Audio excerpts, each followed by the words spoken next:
İkisi de kodu senin yerine yazıyor ama biri seni editöründen söküp yepyeni bir editöre taşıyor, diğeri sen neredeysen orada kalıyor. Cursor mı, GitHub Copilot mu?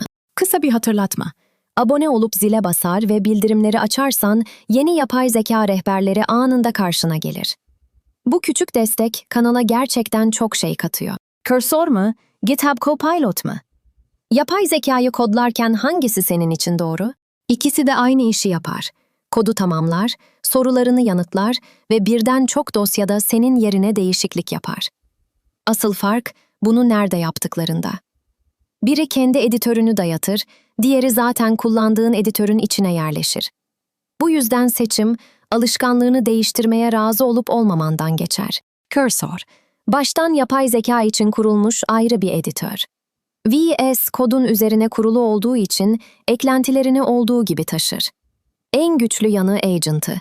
Tek istekle birçok dosyayı birlikte düzenler. Hata çıkarsa kendi kendine düzeltir. Akıllı tab, tamamlaması da bir sonraki adımını tahmin eder. GitHub Copilot ise ayrı bir editör değil, mevcut editörüne giren bir eklenti. VS Code, JetBrains, NeoVim, Xcode, hangisini kullanıyorsan orada çalışır. Yazarken gri öneriler düşer, Copilot chat'e soru sorarsın, Agent moduyla çok adımlı işleri ona bırakırsın. GitHub dünyasıyla iç içe olması en büyük kozu. Tek bakışta fark şu: Cursor ayrı bir editördür ve çok dosyalı yapay zeka düzenlemede daha derindir. Copilot ise editörünü değiştirmeden çalışır ve çok daha geniş bir araç yelpazesini destekler. Hız konusunda ikisi de benzer. Çünkü altta aynı sınıf editör mimarisi var. Asıl ayrım fiyatta ve nereye yerleştiklerinde. Karar aslında sade. Editörünü tamamen yapay zekanın etrafında yeniden kurmaya hazırsan ve çok dosyalı ajan deneyimini en derin haliyle istiyorsan, Cursor.